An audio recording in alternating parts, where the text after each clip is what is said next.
The Center of Sexuality series was founded in March 1995 to provide the lesbian, gay, bisexual, and transgender communities of New York City with a vehicle through which to have ongoing discussions about sex and sexuality.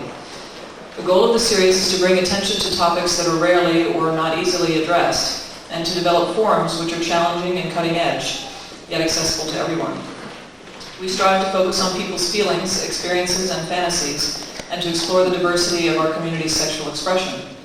If you're interested in joining the Sexuality Series producing committee, please speak to any of the committee members at the conclusion of this event or call us at the center and leave a message on our voicemail. We have coming up, our next event will be Thursday, November 13th at 7 o'clock. It's called Just Thinking About This Makes Me Cringe, a hands-on workshop exploring touchophobia. So please come to that, it should be great. And also I wanted to encourage everybody to stay after this program for the question and answer period because it's a very key part of the whole program. And I think that's it. Thank you.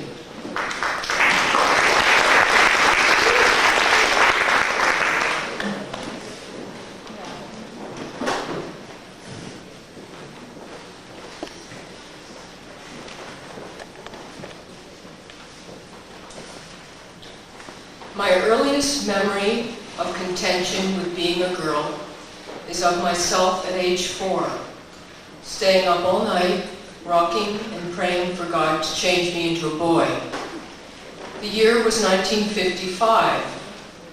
Given the unadventurous activities afforded to young girls at the time, it's no wonder that God didn't look down at me and groan out, "Wait in line."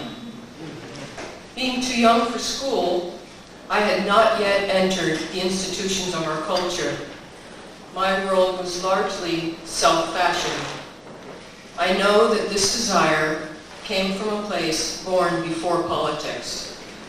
Eventually, my mother came up to bring me downstairs.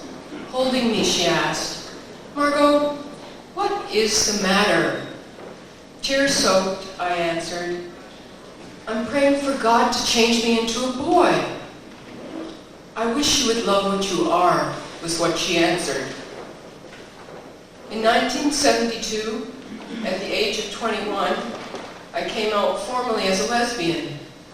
Nan Golden was my lover. She was 18 at the time. Some of you may know of her candid photographs of drag queens and transgender people. For a summer, we lived together with several friends who were drag queens. She was bisexual and wanted to be a drag queen. The being she was set me on fire.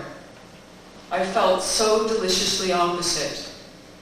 Our affair was short, but it marked me, and I have been trying to get back to that wholeness, that unearthly sensation that I felt opposite her ever since.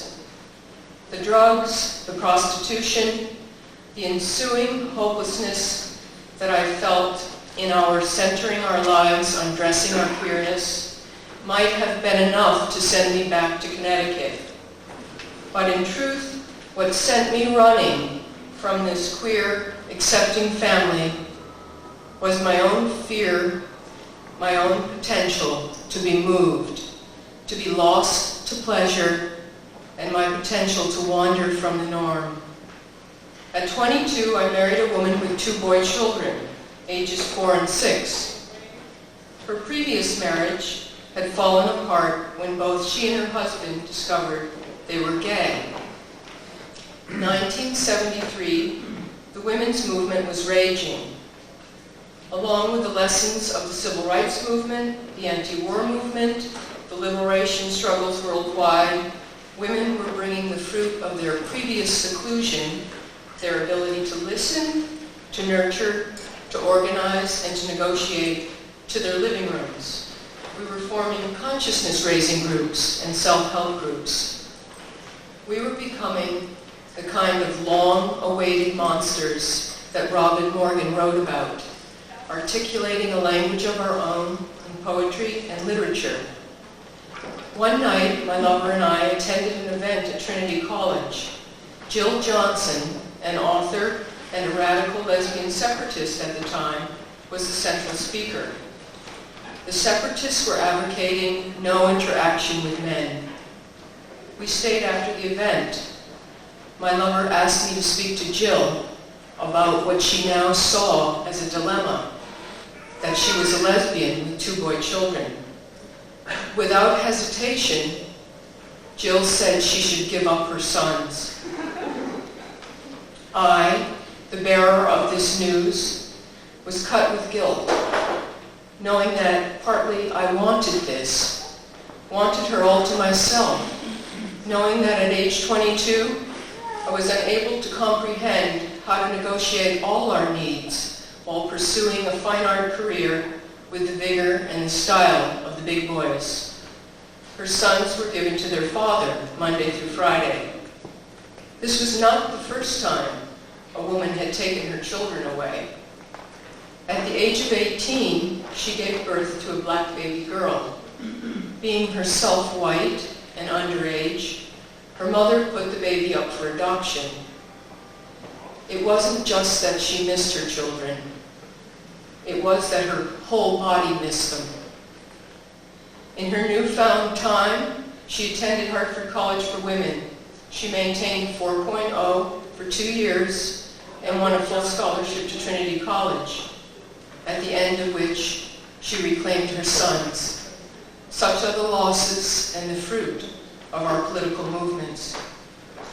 In the early 80s, as a political prisoner, I served 6 months' time in Rikers Island, the women's division. There are certain notions about gender and sexuality that I have come to based on my time spent there. Coming into the jail system with 3 other co-defendants, we were almost immediately assigned a gender category. I was surprised by this, having never been to camp and having not been to an all-girls school, that a homogeneous population will break into some semblance of male and female was new to me. But beyond that, I was surprised at how accurate the call was. I was given the name John Boy. As everywhere, relationships in jail are based on affection, emotional need, and protection. Certainly there are women in jail who identify as lesbian, but one did not need to be a lesbian to couple up with a woman. The woman I became most emotionally involved with was married to a man and had a 3-year-old son. One of the rights taken away as a prisoner is the right to sexual contact. This is not to say that sex does not go on, but certainly it is greatly curtailed. And I wonder if its unavailability makes one more free to develop deep emotional same-sex relationships. Rikers Island Women's Division is to a large extent a black working-class neighborhood, a small city of women who were caught while pursuing those activities they find necessary to continue their lives and raise their families. Even within its complexities, the jail community operates with far fewer stratifications of power. What divisions there are cannot announce themselves through dress or wealth. But for the different pictures of friends and family, inmate cells look alike. No jewelry is allowed. There are 2 choices of clothing: thin nightgowns made of sheets and army fatigues. It is difficult to admit this, but I was not uncomfortable at Rikers Island. Somehow, the identity of political prisoner, the assignment of soldier, fit my bigender. It was restful to let go of my own brand and degree of discomfort and dysfunction in relationship to men. It was restful to have so little means and less reason to calculate my appearance to fit classifications of straight, gay, butch, and femme. In 1991, my 3rd and most long-term marriage to a woman ended. After its breakup, I found myself at the age of 40 venturing out once again into the bars and parties of our queer culture. I fell in love with a woman 18 years younger than myself. She had been heterosexual before meeting me. Among my peers, this relationship was not given the credibility or the friendship that nourished my previous relationships. I was called a cradle robber and accused of liking straight women. Her friends were more accepting. I remember being invited to a party where two of her friends, both male, one straight and one gay, were high. They were laughing and getting kind of clumsy. They started dancing and soon fell on the floor, spilling on top of each other and tumbling around. I was mortified. I thought for sure they would be ostracized, but no one seemed to pay it any mind. I was beginning to realize that the terrain in which gays and straights existed had changed in my absence. After a year and a half, what I had been told was inevitable happened. She went off to develop into the kind of person she's going to be. It was then that I thought, maybe there was something to the cradle robbing thing. Surely I now knew what it was for a woman to lose a child.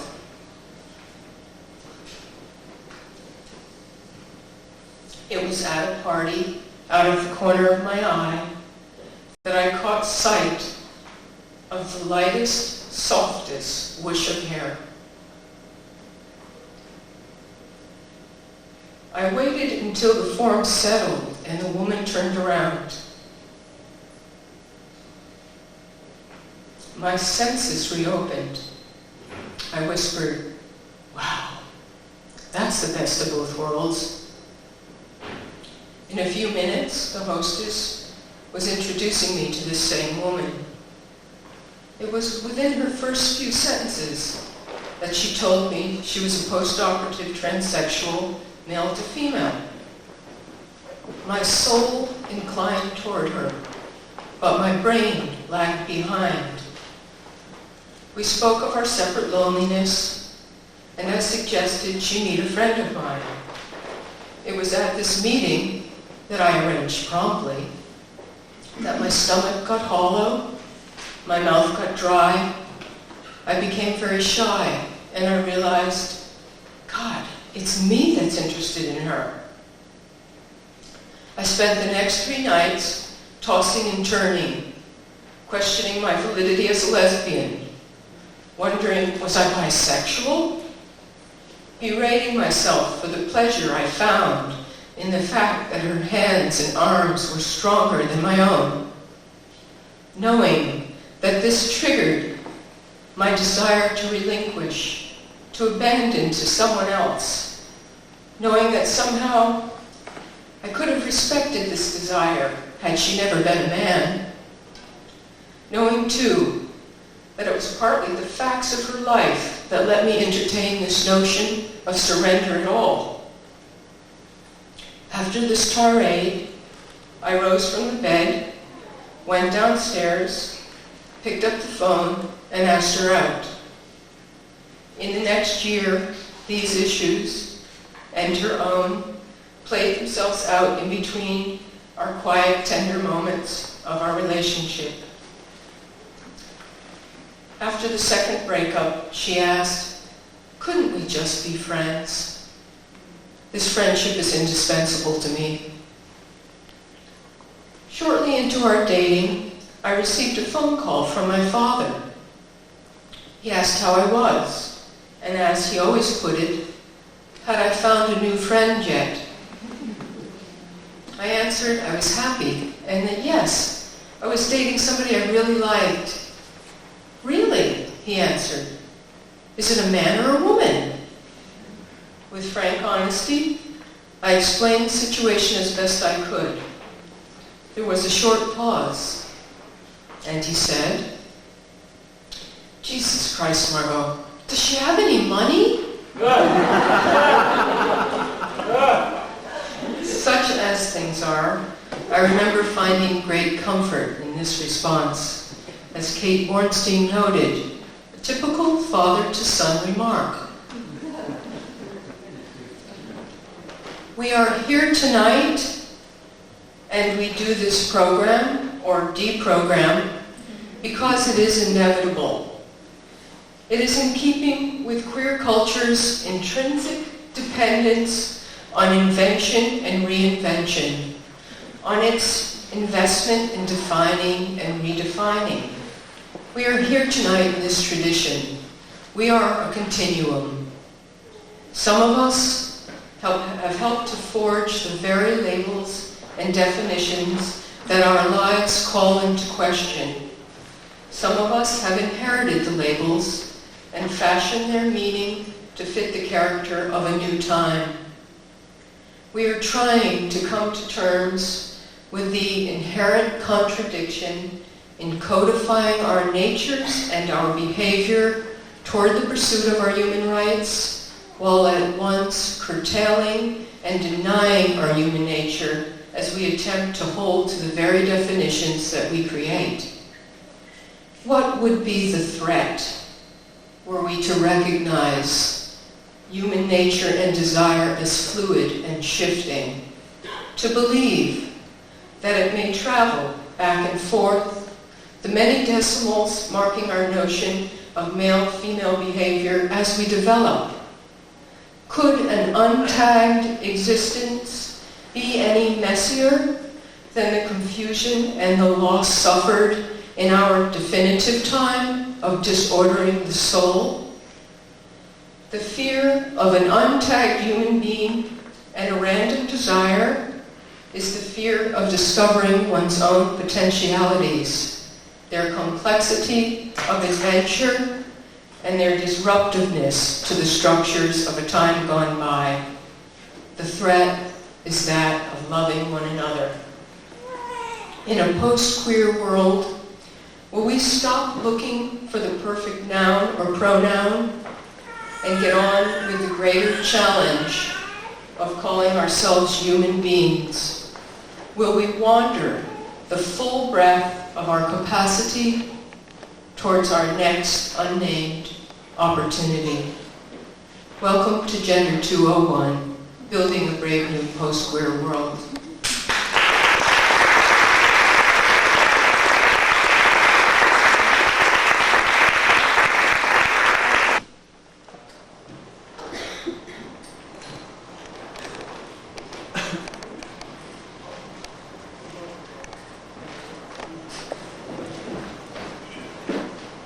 Hi, my name is Yasuda. Tonight I'm very happy to be here, and I will show my photograph. And so I have no idea. It's a script. Anyway, please start and photograph.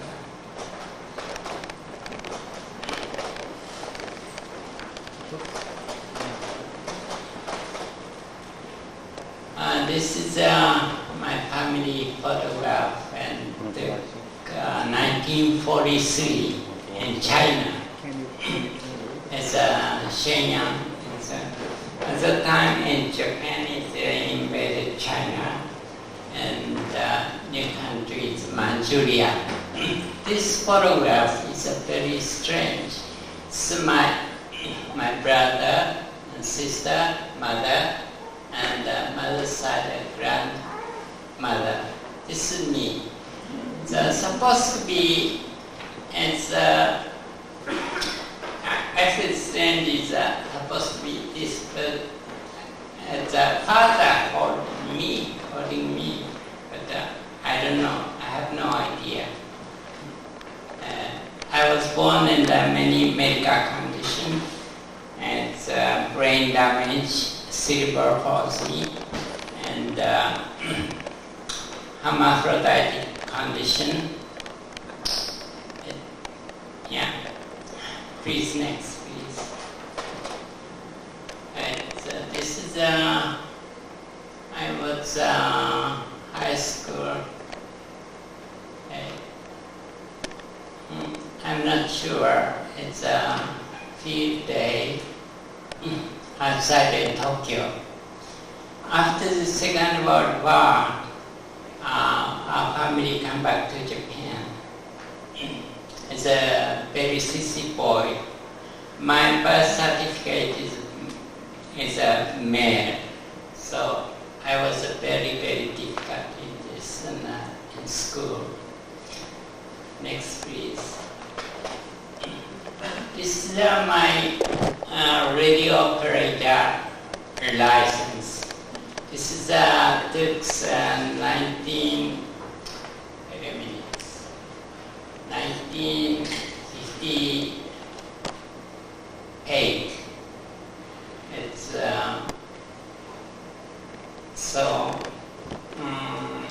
early teenager, I think.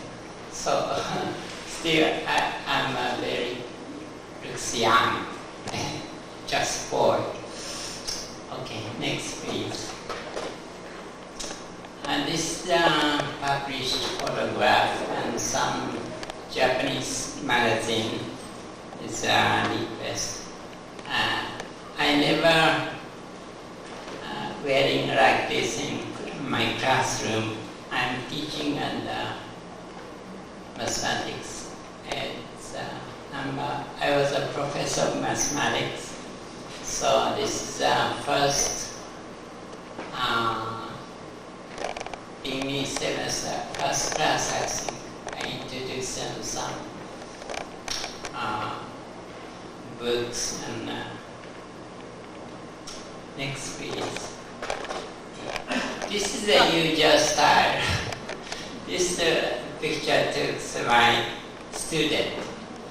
I wearing jeans and like this, and this is a elementary linear algebra class at college. Next please. This is my first. I get married 1976, and then this next year 1977 winter. First fall. This is me, and back is my brother's wife and son.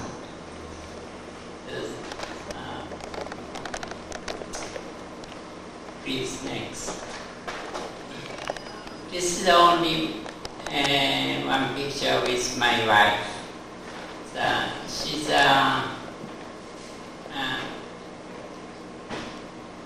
I'm very strange, only one picture with her. We married and about 10 years, for 10 years. This is a very famous photographer took in his office. Next please. This is my wife, Erika. She's this photograph is she's modeling some. I can't remember the photographer's name. She became photographer, commercial photographer. She died 1986. She died by cancer. I lost everything. So after that, I decided to move to this country, America. Next please. This is my wife Erika's walk with my friend. She's a very famous actress in Tokyo, and it's me, of course. And this is my wife's walk. I like this picture. Next, please. This is a snapshot at my wife's studio. And I was working at the model same time as an assistant for her. So this is this style is my usual style and unisex style, very androgynous style. Next, please. This is my wife's work. It's outside of Tokyo, very beautiful mansion we wrote. This is maybe late 70s. Next, please. This is also her work with my friend Mako and me. Next, please. This is this is also snapshot, and this is my cat. Our cat. My name is Boo Boo. She's very cute. She helps in modeling. Next, please. This is another cat. Her name is Bebe. And this is also snapshot. And little bit ago, I developed a late teenager. It's a secondary sex characteristic is a female direction, not male direction. And this means breast development and my hip is much wider and a fat deposition like a female. So my condition is called Klinefelter syndrome. This means that usually for almost all human beings, it's a 46 chromosome. Chromosome carries genes. And 2 chromosome is a sex chromosome. Female is a XX chromosome. As a male is XY chromosome. I'm a 47 chromosome, XXY. So this is and another thing is partial androgen. Androgen means male hormone insensitivity syndrome.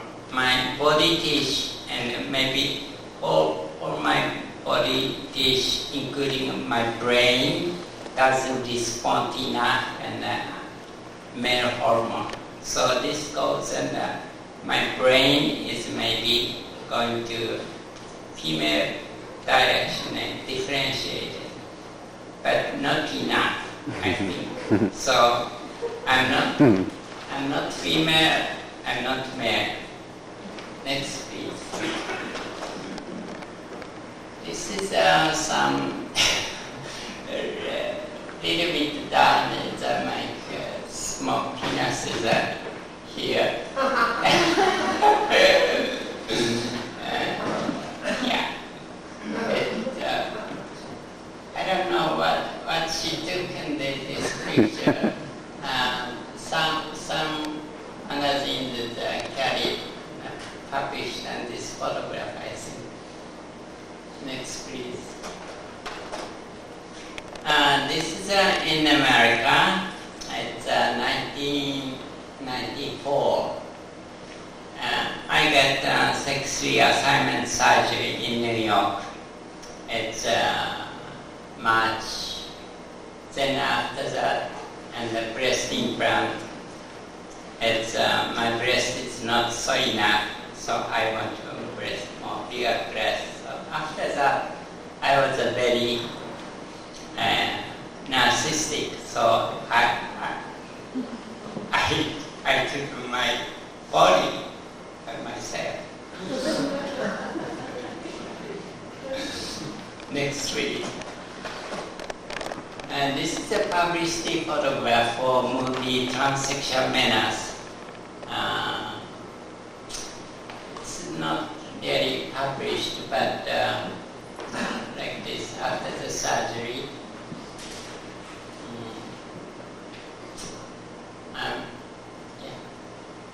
Next week. This is my friend Eva.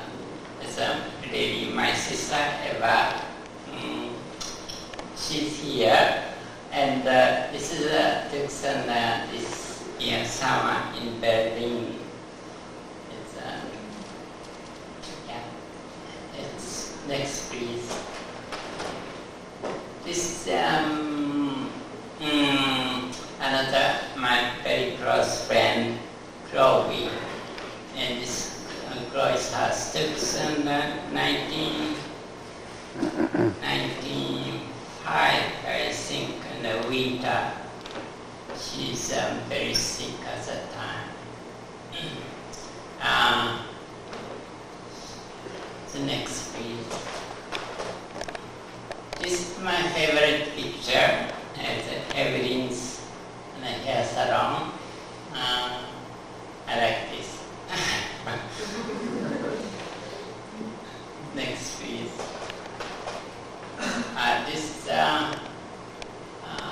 This summer in Berlin, we visit and with Eva at that time.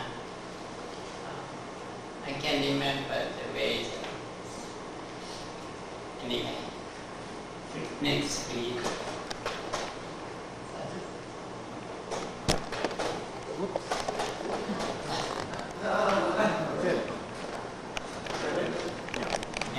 It's anyway, I was born in the I told you, and many medical condition. It's a brain damage, meaning it's a cerebral palsy, ataxia type. These things is I came to this country. It's confirmed. I took many times a brain scan, MRI. So my small brain, cerebrum is large tissue is missing. I'm very unstable, and so I couldn't walk until age 5, and this is a very difficult.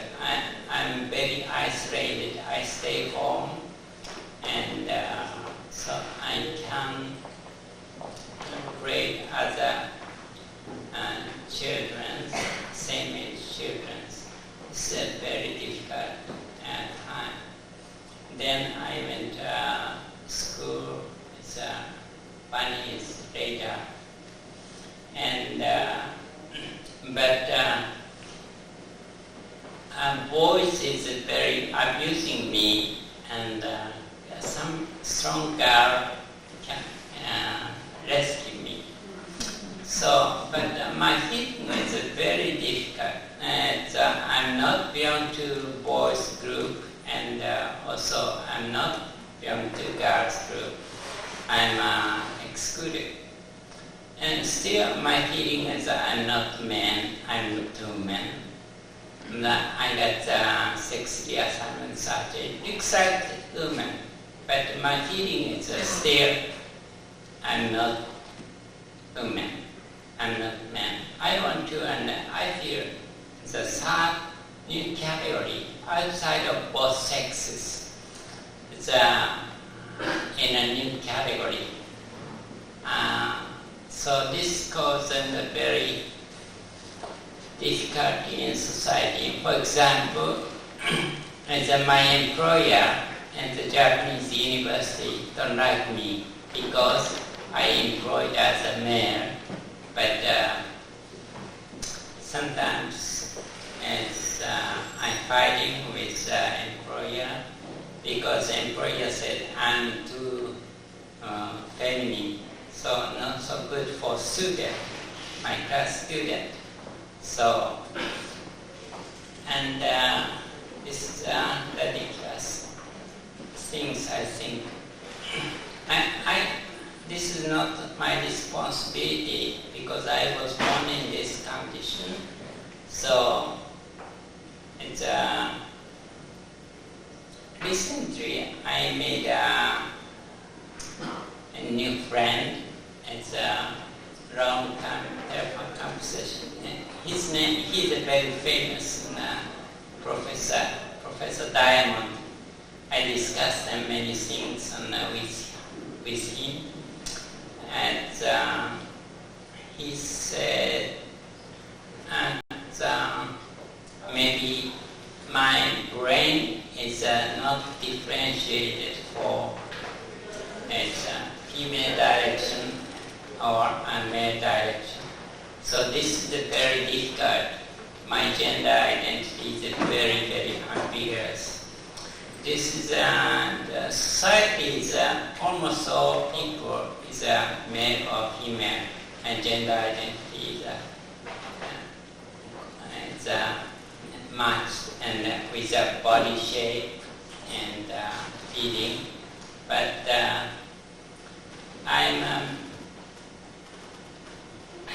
I'm not belong to any group, and so isolated, and I'm very lonely, and I have brain damage discourse, and my language skill is not so good. It's sometimes I took speech therapy because my primary care doctor recommended it's cerebral palsy. Coordination is very bad, and the balance is bad. This affected my whole body and muscle. So, and to correct, and yeah, she is a Jewish, my Jewish mother. She has a very strong Hebrew accent, but she's explained to me how to pronounce and correctly in English.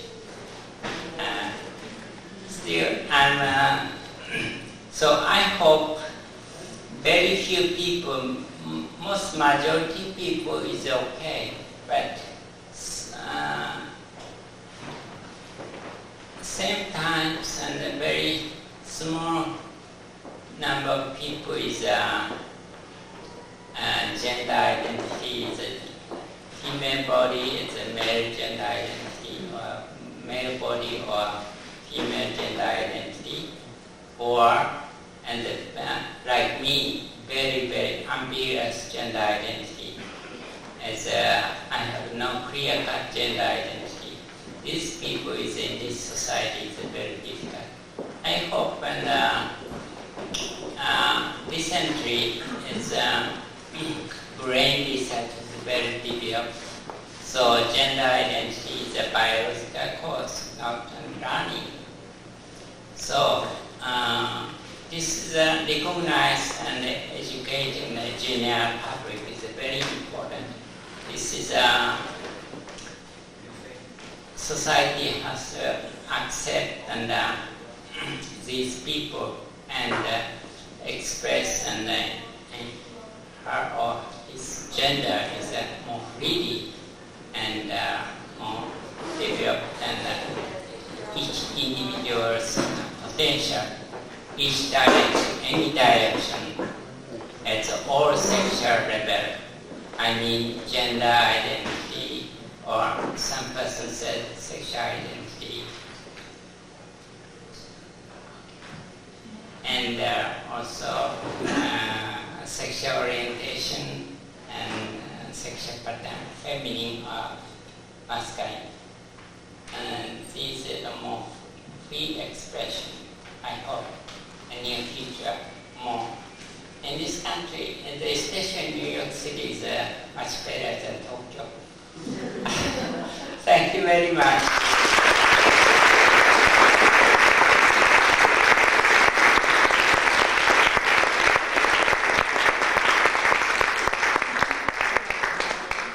Thinking about some piece of paper. It's a poem that I'm going to read. Let's see here. So I'll just start off by telling you a little bit about myself. I'm going to be showing you a slide presentation of an experiment that I did, and it had a lot to do with me trying to figure out, not necessarily my sexuality, but trying to figure out how I guess gender, I would use gender to explain it, how I fit in and how I saw myself in regards to how other people saw me. So let's see here. I'll start off by telling you, my name is Beth. I was born in Lafayette, Indiana in 1969. Grew up in the Midwest. Had very liberal parents, but I was very sensitive to society and how society expected me to be, and very preoccupied with how people perceived me, and it directly affected how I perceived myself. When I was growing up, I never felt like a little girl. I always felt actually like a little boy. And I think that had partially to do with how I associated myself. I didn't really like being a little girl. I felt very vulnerable. I felt like little girls had no fun. I felt very sexually aggressive. Never got outside on a date growing up. And I also felt really androgynous. I felt attracted to both sexes. And I didn't really realize that was an odd thing until I got a little older in high school and girls caught me staring at them, and it was very uncomfortable. Let's see here. Pretty much through high school, I considered myself heterosexual, and when I got into college, I kind of experimented with women and with different kinds of men. And let's see here.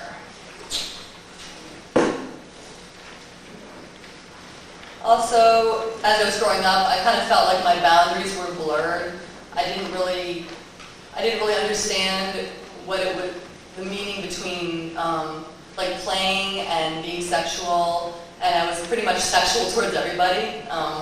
Pretty much for me, like whatever felt good felt good. It was like a back rub or a vagina rub. It was like the same thing. So let's see here. Let's see. So by college, I was pretty confused, and I didn't really feel like I fit in. And so what I did is I decided to do a little experiment and try to externalize all these images that I had internalized. So for about 8 days, I dressed as different images of people. And I guess I'll start by showing the first slide, and I'll just kind of go through what each slide meant, what each day meant to me.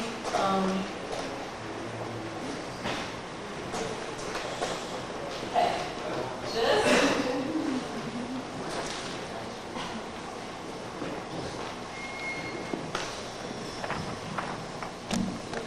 Okay. This is the first day. And this is kind of my executive housewife woman. I was going to the University of Wisconsin-Madison, and I kind of decided to go around dressed as these different people each day. And the point was mostly to see if I could feel like myself dressed as these other images that people had preconceived notions of.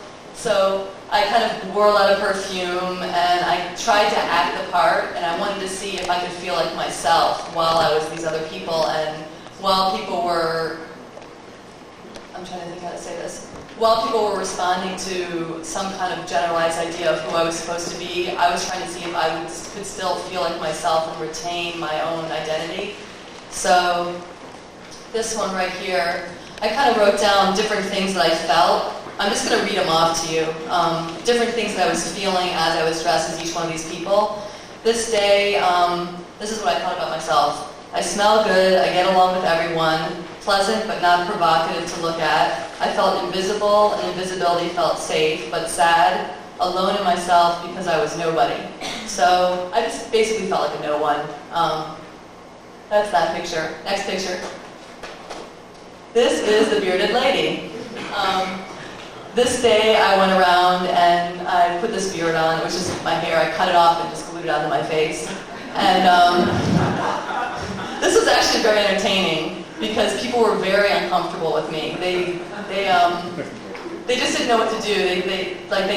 I think that women felt kind of offended by me. Like I was making them think about something they didn't want to think about, like all the hairs they pluck off their face and their armpits and their legs and their hair on their ass. And so I think I just made people think about what they didn't want to think about. And I think I was just visually ugly to men. I think they found me unappealing. And what I wrote about this day was, let's see. To men and most women, the ugly bearded woman, people were very uncomfortable around me. They looked at me like I was an eyesore. People were unhelpful when I asked them directions. People in class laughed subtly. They weren't sure if I was real or not. My friends didn't recognize me. I felt uncomfortable with myself. And one thing that I felt that I didn't realize I was going to feel is that I felt kind of disgusting. Like, this was kind of an image that I had of myself that I never really liked. You know, I had all kinds of body hair issues. Seems kind of shallow, but I don't know, it's just societal, I guess. And I just felt really actually ugly and stupid and disgusting. So, and I also hated the fact that I felt that way. I felt like I was kind of like a loser for not loving all my body hair, and so it kind of came up with like a lot of these weird issues. And I think most of them had to do with other people's thoughts of what I was supposed to be, and not necessarily how I really felt. And I also kind of felt like myself too. Like I felt like, ooh, I'm a guy. You know, I can do things now that I wouldn't be allowed to do before. And I just wanted to say the funniest comment I got was I was walking down the street and this really, really old man came up to me and he said, he looked at me and he goes, "That shit ain't real on your face, man, that's fake."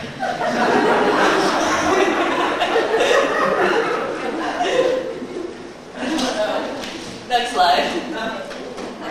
This is the sexy woman. This is what I wrote about her. Sellout, the perfect girlfriend for the perfect man.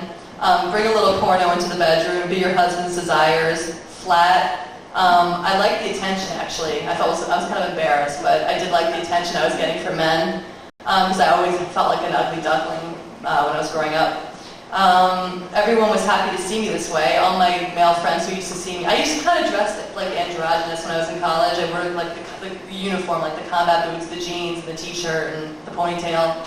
So all the guys loved this. And the women kind of were like, the women didn't really like it. My friends were kind of felt like they were looking at me like I was a sellout, and the other women who they were like me before just kind of, they probably thought, she's not that good looking this way. I don't know. Maybe probably my own insecurities, but let's see. I'm trying to think of when to read this poem. I guess I'll read it at the end. Let's see. Okay, next slide. You good with that? This is the fuckable sorority girl. I'm just going to read what I wrote here because this is like the most uneventful day. Okay, people were very friendly to me, but not as much, they didn't flirt with me, so that was kind of an insult. The virgin thing didn't go over very well. I felt like a whore because I was selling out. Let's see. I felt like I was being like everything my mother wanted me to be. Let's see. I had a lot of makeup. I can't really tell it's a bad photograph, but I had like the frosted lipstick and the frosted eyeshadow, and I had like really cheesy like Anane perfume on, and I had bass pumps and little pearls and all that kind of stuff. And I just felt, actually I felt kind of sexy here though, because I felt like society, this is like what society wants me to be, and you know, people were just very friendly, like everybody wanted to help me, and it was like a very nice, warm feeling. I felt like motherly. I feel motherly anyway, but I felt extra motherly. I felt like warm and fuzzy or something. Anyway, that's that day. Next. Okay, this is everybody's nightmare. This is the schizophrenic, stinky homeless woman. This really has nothing to do with my sexuality at all. This is just like some icky fear that I have, like of being homeless. And this day, you can never get the entire impact of this picture because I used to work at a restaurant and I took the stuff that you collect under the sink, which is like the food trap, and I smeared it all over my clothes. And then I dumped whiskey I marinated my clothes in whiskey and like put made my fingers look yellow from cigarettes and just chain smoked all day long. And so I smelled like the worst stinky homeless person you've ever smelled. And I went into like all the lingerie shops and like bars and just kind of like interacted with people. And I tried to be myself. This was just more about being me in like some really weird like nightmare of a costume. And I just like would go by the lingerie and I just kind of like touch it. And the lady kept showing me the sales rack. That was kind of entertaining. So this one, basically people reacted like anybody would react. They walked away because I stunk. So that's that day. Next, please. This is the ambiguous day. My hair was this long at the time, and then I chopped it off to that length. And this is how I dressed normally, but because the hair was cut, people didn't recognize me, because people always recognize me with my hair. So this day I wore cologne, and I tried to be really ambiguous, and I tried to like walk a little bit more masculine, and people didn't even notice me. I went to the men's bathroom, I went to the women's bathroom. Most people said, why did you cut your hair? Or, I don't know, I actually felt most like me this day, just because those are the clothes I wore every day. I found myself acting a little bit more feminine because I had short hair, and I was really self-conscious about being dykey because everybody was calling me a dyke at the time, and my mother was like, oh my god, you're a lesbian! And I'm not a lesbian, actually. I'm bisexual, but anyway, my mother was very worried about that. And so that was that day, and I'm trying to think if there's anything else about it. Basically, I just felt like me. I felt very comfortable, and people were very, they were kind of disappointed because they could tell that I was dressing up each day, and when I got to this day, they were kind of like really disappointed. So, next, please. This is me as a guy. At this time, I chopped off all my hair, glued half of it to my face. It's a really shitty beard, but that was, this was kind of, I wasn't going to dress like a guy. This was kind of like the end thing. And this was kind of, the idea came from my friend had a cross-dressing party, and everybody who came to the party had to dress as the opposite sex. And then we purposely invited a group of like sorority and fraternity people and didn't tell them that we were cross-dressing to this party. So I was the host, and what I was going to do this day is I was going to dress as the boy that I was attracted to, like this kind of like sexy, sweet, like 1920s, you know, just like a gentleman kind of guy. And for some reason, I just ended up dressing like a total jerk. And at the party, I had like a cigarette butt hanging out of my mouth, and I was like sexually harassing the women, and I was a total jerk. And I really enjoyed it. That was the sick thing. I like had this like really rough, like this huge rush of power. So I can understand why there's rape and sexual harassment, because, you know, it gives you this weird sense of power. I don't know, it's weird. So anyway, the first day I dressed like this, I dressed like a straight guy, I thought. And I got called fag on the street all day. So I realized I was walking a little too feminine, and so then I was like, okay, I'm getting called fag, so I must have go to the gay bars. So I went to the gay bars and tried to pick up guys, and whatever, I picked up guys, and it was like really uneventful. And I didn't want to be too much of a jerk, so I didn't try to like take anybody home, because I thought they'd be really pissed. But really disappointed. And then, so that was that day. And then I decided the second day I was going to try to do a straight guy, because I was only going to do it for one day. And so the first day I did the gay guy without trying. So the second day I did the straight guy. And I found a guy in the elevator who looked like me. So I took his ID and I went to the men's locker room. And I just pretended I worked for the newspaper, and I interviewed everybody on sporting events. And basically realized that to be a straight guy, I take up a lot of space and have my legs really far apart all the time, and lower my voice, and just be really like stiff. And I decided I would never wanted to be a guy, because it was a straight guy, that is. I was like the stiffest, most uncomfortable day of my life. So, so anyway, those are the pictures. And I just wanted to read you this poem that I wrote, and I wrote this around the time that I did this, this whole thing. So if you could just turn the lights up a little bit, because I gave everybody a copy of the poem, because there's a lot of like ways that I set it up that I just wanted you to be able to look at it while I read it. So it's called Stereotypical Generalizations. She's a very pretty boy. What a handsome man she's grown up to be. To be a boy and then a man. She was never a girl, but she is a woman. To be a complete woman, one must be a man. To be a complete man, one must be a woman. To survive in our society, one must deny the other and be in disguise in their eyes. One must have a cock to be a man. One must not have a cock to be a lady. So the man fucks the cockless man to be a real man, but the lady can strap one on. Who does she fuck to maintain herself as a woman? In whose eyes? Okay, this is all getting a little confusing. So, One must have a cock to be a man. So one must not have a cock to be a lady. But to be a lady, such a lovely lady she is. What one must have, not have. What one must be, not be. She's a very pretty boy. What a handsome man this woman to be. If to be a real man, one must fuck a cockless man, then why is a lady cockless? And why don't real men fuck real men? Because they are really cuntless.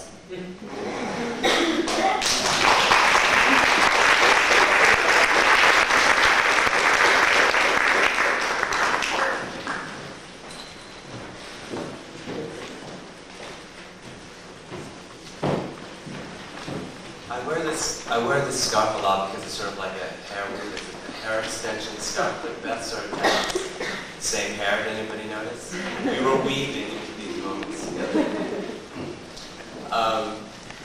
I just took some notes sort of on some of the ideas of what it meant to be post-queer the other day, and I thought I would read from that.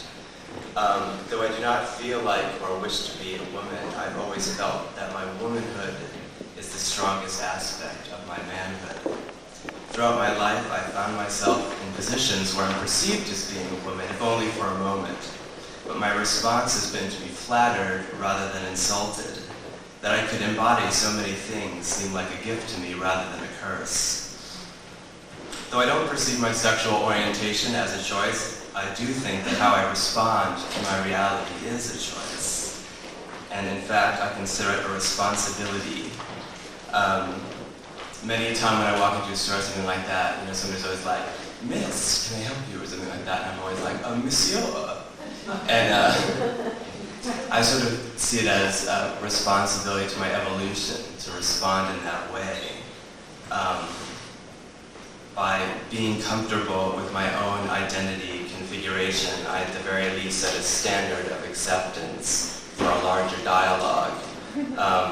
Rather than retracting from the fact of not fitting into someone else's reality designs. I embrace and relish the fluidity and ambiguity of being, and gain strength from its inherent complexity and my role within it. Not fitting into reality designs is something I do very well. Rationality and I are sort of like a study in contrasts. As a gay man, it should follow that I would have a very high regard for men, but I tend really not to. And in reality, I'd much prefer probably to be able to be really attracted to a woman. I sometimes think that if I had been born a woman, I probably would have been like a lesbian separatist. Then another thing is that most gay men who want to date women want the comforts of social acceptance as their motive. Yet that's sort of where I draw the line. I really love the fact of the ultimate outsider position I find myself in gay society. And I've always not understood why everybody sort of wants to get accepted into the norm and get coddled by society and approved of, because I always thought the greatest thing about being gay was that you didn't have any of those rules to conform to, and it sort of was a completely empty canvas from which you could create whatever you want to from your life. Another irrationality worth mentioning is that although I found my sexual preference to be generally outside my control, I do admit that my gut response to most straight men when I see them being straight is that they are in fact choosing it, just to sort of annoy. But with all of that said, none of this is really why I decided to come here tonight. I thought it made sense to sort of join this discussion not from the positionality of any kind of gender politics per se, but more as a metaphysical panelist. My very strong sense about the way the cosmos functions and our place within it is not from a place of solid ground at all, but really of more fluid energies. They're sort of coagulating within an ever more fluid balance of yin and yang. And my feeling is that male and female are simply outward manifestations of what those energies are, which are not even polarities, because each exists so fully within the other every step of the way that a simple dualism would be an unfair and unlearned label. How can we discuss gender and sexual interrelatedness without understanding, or at least considering, how much these labels fail to exist outside of the energies that create them, and for which they live merely to represent. Without a comfortable acceptance of these inner yin and yang, male-female forces within every psyche, in fact, in all living matter, we're not even reaching the basic levels that we would need in order to start discussing what true freedoms would be about. And I do think in many ways, sexuality, gender, the whole gay, straight complexity has to do with discovering what our true freedoms can be. So it's in that light and with that in mind that I decided to come by today. And I'm glad I did it. That's what I have to say. Thank you.